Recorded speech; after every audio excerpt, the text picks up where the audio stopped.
Good morning. आज की इस वीडियो में हम फर्स्ट सेमेस्टर एग्ज़ामिनेशन का एक सैम्पल पेपर देखेंगे। 15-20 दिनों में सभी कॉलेजेस में फर्स्ट सेमेस्टर एग्ज़ामिनेशन स्टार्ट हो जाएंगे, तो आप लोगों की भी काफ़ी अच्छी तैयारी चल ही रही होगी। काफ़ी कुछ मैंने एग्ज़ामिनेशन पॉइंट ऑफ व्यू से काफ़ी सारी वीडियोस ऑलरेडी दी हुई है। पेपर पैटर्न भी मैंने बताया है। एक बार और देखते हैं कि ये पेपर किस तरह से होगा, आपका फर्स्ट टर्म एग्ज़ाम किस तरह से होगा। तो मैंने इसके पहले भी बताया था कि आपका जो सेक्शन 1 होता है वो प्रोज होता है। कई सारी वीडियोस में मैंने ये बात बताई है, जिसमें पहला पैसेज सीन और दूसरा अनसीन होता है। तो इस पैसेज में पहला पैसेज एन एस्ट्रोलॉजर्स डे से लिया हुआ है।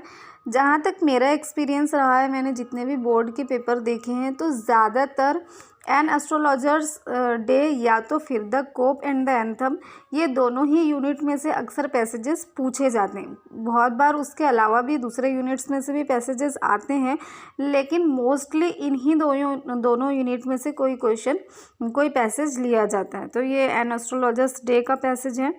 इसका फर्स्ट क्वेश्चन है, state if the given statements are true और फॉल्स। इसमें एक चेंज ये हुआ है, जो मैंने अभी ये जुलाई के पेपर मैंने चेक किए थे बोर्ड के, तो क्वेश्चन पेपर आंसर शीट दोनों ही मैंने देखी कि इसके पहले मतलब इवन मैंने जो मार्च वाले पेपर चेक किए थे उसमें और ये जुलाई जो रिपीटर्स के लिए जो पेपर हुआ था, इन दोनों में ट्रू फॉल्स वाले क्वेश्चन में ये डिफरेंस था कि मार्च तक के या उसके पहले भी जो पेपर्स आए हैं, तो उसमें ट्रू फॉल्स वाले क्वेश्चंस में उन्होंने फॉल्स सेंटेंस को करेक्ट करने के लिए भी लिखा है, लेकिन यहाँ पर ऐसा नहीं है। सिर्फ आपको ट्रू है या फॉल्स है ये आपको बताना है। एक और चीज़ मैं आपको बता दूं कि आपके पेपर में ये गाइडलाइन दी ही हुई होती है कि आपको सिर्फ ट्रू या सिर्फ फॉल्स ऐसे नहीं लिखना है, आपको पूरा सेंटेंस लिखना होता है। और अगर आप पूरा सेंटेंस नहीं लिखते तो आपको मार्क्स उसके लिए नहीं मिलते। एनीवे, तो ये फर्स्ट क्वेश्चन है, state the given statements are true और फॉल्स। तो सिंपली आपको सेंटेंस लिखना है और उसके सामने वो ट्रू है या फॉल्स है ये लिखना है। फॉल्स सेंटेंसेस को करेक्ट करने की ज़रूरत नहीं है। तो ये 2 मार्क्स के लिए 4 क्वेश्चंस है, half of mark for each. The astrologer killed a man when he was youngster. The astrologer's wife was waiting for him. Third one, Guru Nanak gave the astrologer a rupee, what he promised. Fourth one, the astrologer told his wife true reason why he ran away from home. Second question, complete the given web. Facts about stranger occurred in the extract. Stranger जो उसके पास में आया था, customer astrologer के पास में, उसकी ज़िंदगी में जो कुछ भी हुआ उसके बारे में इसमें एक ब्रीफ डिस्क्रिप्शन दिया हुआ है पैसेज में। आपको उसी में से कोई 4 पॉइंट इन बॉक्सेस में लिखना है, हाफ मार्क फॉर ईच। तो ये 2 मार्क्स के लिए है। Third one, the astrologer was a shrewd person, explain with some details from the extract. Astrologer बहुत ही ज़्यादा शातिर, बहुत चालाक आदमी था, ये आपको एक्सट्रैक्ट के रेफरेंस से बताना है। Fourth one, the astrologer get the sympathy of the readers in the end, express your opinion in 30 words. आखिरी में कुछ रीडर्स को ऐसा लगता है कि एस्ट्रोलॉजर मतलब तो उसको एस्ट्रोलॉजर से सिंपैथी होती है। मुझे तो ना शुरू में उससे सिंपैथी हुई ना आखिरी में उससे सिंपैथी हुई, लेकिन ऐसा ज़रूरी भी नहीं है। ये पर्सनल रेस्पॉन्स का क्वेश्चन है। आप ऐसे भी लिख सकते हैं कि I don't have any sympathy at all, और फिर आपको उसका रीज़न देना पड़ेगा। लेकिन यहाँ पर ऐसा पूछा भी नहीं है कि डू यू हैव सिंपैथी और नॉट। अगर इस तरह से पूछा जाता तो आप इस तरह से जवाब लिखते। सिंपली आपको बताना है कि किस तरह से उसने रीडर्स की सिंपैथी गेन की। Next one, A5 do as directed. ये भी काफ़ी अच्छा चेंज आया है, जो अभी मैंने जुलाई के पेपर देखे, मार्च के पेपर से अभी जुलाई के पेपर में ये जो चेंज आया है कि पहले डू एज डायरेक्टेड के लिए ऑप्शंस नहीं दिए जाते थे। बस आपको क्वेश्चन होता था, उसके इंस्ट्रक्शन दी होती थी और आपको उसका आंसर लिखना पड़ता था। लेकिन ये इन्होंने काफ़ी अच्छा ये चेंज किया है कि इसमें इन्होंने ऑप्शंस दिए हैं, तो आपके लिए काफ़ी आसानी हो गई इसमें। जैसे पहला वाला क्वेश्चन है, when shall I get at him, he asked, clinching his fist. Choose the correct alternative to change the sentence into indirect speech. दिए हुए सेंटेंस को क्लिंचिंग हिज फिस्ट है, वो जो मुट्ठियाँ भींच के उसने कहा था, फर्स्ट वो स्पेलिंग मिस्टेक है वहाँ पर। एनीवे, हम क्वेश्चन पे जाते हैं कि क्वेश्चन में ये पूछा है कि आप उस इनडायरेक्ट स्पीच में उसको चेंज करना है। तो इन्होंने इसके 4 ऑप्शन दिया है, उसमें से जो करेक्ट ऑप्शन है वो आपको लिखना है। Second one, I can buy some jaggery and coconut tomorrow. इसमें मॉडल ऑक्सिलरी जो डेफिनेटली शो करता है, डेफिनेटली शो करता है, वो मॉडल ऑक्सिलरी आपको बताना है इसके अंदर। फिर उसके बाद में ए6 हमेशा वोकेबलरी का क्वेश्चन होता है। Pick out the antonyms of the following words from the passage. Light, noise, few, dead, इनके एंटोनिम्स यानी कि अपोजिट वर्ड्स आपको बताना है।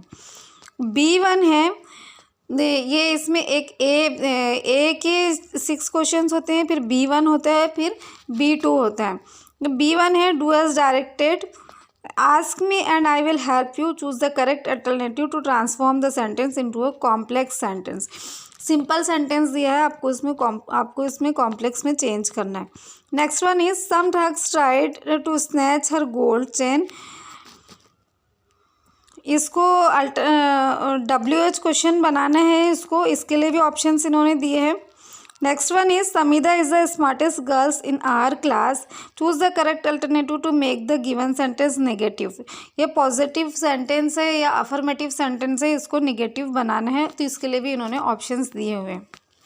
Next question spot the error and rewrite the correct sentence, ये 1 मार्क के लिए क्वेश्चन होता है। इसमें आपको एरर को भी स्पॉट करना होता है, गलती क्या है पहले आपको वो बताना होता है, फिर नीचे उसको सही करके लिखना होता है। The sun always set in the west, sun है सिंगुलर में है वो, तो वहाँ पे सेट्स आएगा, बस इतनी ही उसमें मिस्टेक है। The sun always sets in the west. Second है ये अनसीन पैसेज है, ऊपर वाला सीन पैसेज था, फिर दूसरा वाला unseen passage.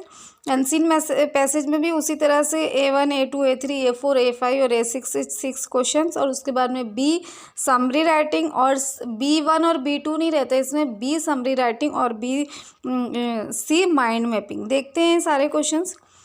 Complete the sentence by choosing the correct information from the extract. Next one is identify false statement and rewrite correcting them. यहाँ पर इन्होंने अनसीन पैसेज में ये पूछा है कि अब देखिए इसमें यहाँ पे क्या है, आपको सिर्फ फॉल्स सेंटेंसेस को आइडेंटिफाई करना है, जो ट्रू सेंटेंसेस है आपको उसको छोड़ देना है। यानी 2 मार्क्स के लिए तो वो उतना ही लिखने लगाते हैं आपसे, ऐसे 1 मार्क के लिए वो नहीं देते हैं, हाफ मार्क फॉर ईच, इसी तरह से वो क्वेश्चन होते हैं। तो इसमें आपको ट्रू फॉल्स ऐसे अलग अलग नहीं, सारे सेंटेंस के लिए नहीं लिखना है, सिर्फ जो फॉल्स सेंटेंसेस है आपको वो निकालना है, उसमें से बताना है कि ये फॉल्स है और उसको करेक्ट करके लिखना है। Third one, Indian government need to provide economic benefit to inversion in IT, justify your answer. Passage में का ही क्वेश्चन है। Fourth one, information technology in education has been beneficial, express your opinion, ये personal response का question है। फिर do as directed, India's progress in this sector is quick and influencing, providing the economic a boost. इसमें sentence में infinitive verb use करके उसको फिर से लिखना है। इस ऑप्शंस दिए हुए हैं, आपको उसी में से चूज़ करके एक लिखना है। Next one, IT has change the face of India, ये एक्टिव वॉइस में है, आपको इसे पैसिव वॉइस में चेंज करके लिखना है। ऑप्शंस दिए हुए हैं, उसी में से आपको एक चूज़ करना है और दोबारा लिखना है। आपको सिर्फ टिक करके आगे नहीं बढ़ जाना है या नंबर डाल के आगे नहीं बढ़ जाना है, आपको सेंटेंस फिर से लिखना होता है। A6 वोकेबलरी का क्वेश्चन होता है। Give 1 word for the following from the extract. Come into view, present skilled in the technique, person skilled in the techniques, commercial transaction electronically conducted on the internet, medium of exchange. इन चारों के लिए आपको हर एक के लिए एक एक वर्ड देने हैं जो कि पैसेज में आया हुआ है। B है समरी राइटिंग। समरी किस तरह से करना है, ये इसके लिए मैंने एक डिटेल्ड वीडियो ऑलरेडी दी हुई है, इंशाल्लाह आपकी उसमें कोई गलती नहीं होगी और आपको पूरे 3 आउट ऑफ 3 मार्क्स मिलेंगे। हाँ, बस जिस वक्त मैंने समरी राइटिंग की वीडियो बनाई थी उस वक्त टाइटल पर 1 मार्क दिया जाता था, लेकिन अभी उन्होंने उसको हटा दिया है और अभी आपको टाइटल लिखना तो होता है, लेकिन टाइटल के लिए 1 मार्क नहीं होता। ओवरऑल आपको प्रेजेंटेशन, आपका ग्रामर और जो आपने लैंग्वेज यूज़ की है उन सारे चीज़ों पर डिपेंड करते हैं। आप वो 1 मार्क की उस तरह से मार्किंग स्कीम होती है। टाइटल के लिए अलग से टाइटल लिखने पे आपको 1 मार्क नहीं मिलता है, तो इस बात का आप थोड़ा ध्यान रखेंगे। उसके बाद में है mind mapping. Mind mapping importance of English language, ये एक इन्होंने टॉपिक दिया है, उस पर आपको माइंड मैपिंग करना है, यानी उसके एक वेब डायग्राम की तरह आपको या ट्री डायग्राम आपको उसकी बनाने हैं। इंशाल्लाह जल्दी मैं इसकी वीडियो दूंगी, अगर आप चाहें कि माइंड मैपिंग किस तरह से करते हैं आपको आना चाहिए। सेक्शन 2 है पोएट्री। इसमें एक पोएम दी गई है और पोएम के फिर से 5 क्वेश्चंस और फिर बी है उसका। तो 5 क्वेश्चंस पोएम ये जो एक पोएम है 10 मार्क्स के लिए होती है पोएम। हमेशा एक ही पोएम दी जाती है, दो पोएम। पहले ऐसा होता था कि अलग अलग पोएम दी जाती थी और उसकी एक्सरसाइज दी होती थी, लेकिन अभी इस तरह, ये बहुत पहले की बात है, लेकिन अभी वो एक पोएम देते हैं जिसके 5 क्वेश्चन होते हैं, 2 मार्क्स फॉर ईच, और ये 10 मार्क्स के लिए होती है। और बहुत ही इम्पोर्टेंट बात ये है कि पोएटिक अप्रिसिएशन लिखने के लिए ये दूसरी पोएम देते हैं, आपको उसका अप्रिसिएशन लिखना होता है। तो इसमें ये बहुत ख़ास बात होती है कि ये आपको ध्यान रखने वाली बात होती है कि आप, क्योंकि इसमें पोएटिक अप्रिसिएशन में आपको पोएट का नाम और पोएम का नाम, ये दोनों ही चीज़ें लिखना होता है। तो आप इसमें बिल्कुल अलर्ट रहेंगे, कंफ्यूज नहीं होंगे कि ऊपर जो आपको पोएम दी हुई है आपको उसका अप्रिसिएशन नहीं लिखना है या उसके पोएम या उसके पोएट का नाम नहीं लिखना है। नीचे की पोएम अलग है और आपको उसी के पोएट और पोएम का नाम लिखना है, देन उसका अप्रिसिएशन लिखना है। इस बात के लिए थोड़ा सा आप ध्यान देंगे कि ऊपर वाली पोएम कौन सी है और नीचे वाली पोएम कौन सी है।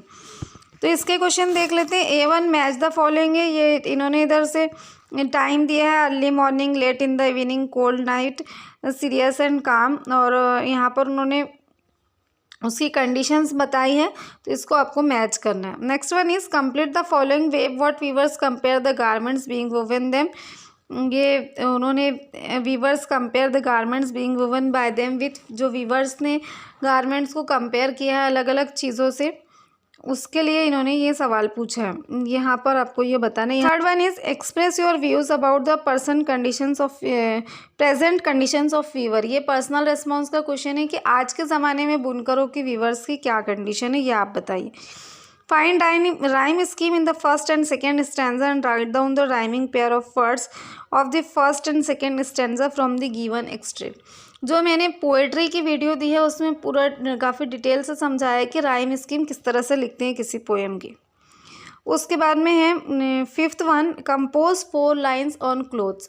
ये मैंने उसमें बताया था कि पोएटिक क्रिएटिविटी का एक क्वेश्चन मस्ट होता है, वो आपको करना ही होता है।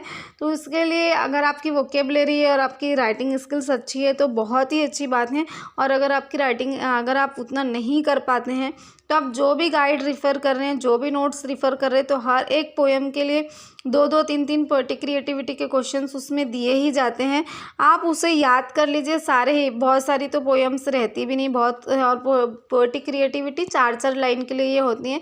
अगर आप आज से भी उसको याद करना शुरू करें तो एग्ज़ाम तक के आपको सारी बहुत अच्छे से याद रहेंगी। याद करें और उसको रिवाइज़ करते रहें।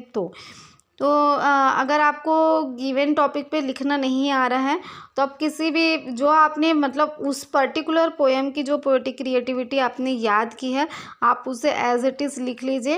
अगर गिवन टॉपिक से अलग भी है तो भी आपको वहाँ पे कुछ ना कुछ मार्क्स मिलेंगे। पूरे 2 मार्क्स तो नहीं मिलेंगे क्योंकि एग्जैक्ट आपने टॉपिक पे नहीं लिखा है। समटाइम्स मैच भी कर सकता है, आपने गाइड या नोट्स में से जो टॉपिक याद कर आया है पॉसिबली वही क्वेश्चन पेपर में आ जाए, तो फिर तो आपको पूरे 2 ही मार्क्स मिलने वाले हैं। लेकिन इन केस अगर वो नहीं आता है, कोई दूसरा टॉपिक दिया जाता है, आपने कोई दूसरा टॉपिक याद किया पर उसी पोएम से रिलेटेड है, तो आपको कुछ ना कुछ मार्क्स उसमें मिल ही जाएंगे। फिर उसके बाद में पोएटिक अप्रिसिएशन की भी मैंने एक डिटेल्ड वीडियो दी हुई है और सारे ही पोएम को पोएटिक अप्रिसिएशन भी लिखा है। तो आप एक तो वो किस तरह से लिखा जाता है वो आप देखें और सारे पोएम का पोएटिक अप्रिसिएशन पढ़ें, तो ये आपको बहुत ही ईजी लगेगा और आप इजीली 4 मार्क्स अर्न कर सकते हैं। तो ये हमारा सेक्शन प्रोज और पोएट्री का कंप्लीट हुआ। राइटिंग स्किल्स और नॉवेल वाला सेक्शन 3 और सेक्शन 4 ये हम नेक्स्ट वीडियो में देखेंगे इंशाल्लाह। Have a good day.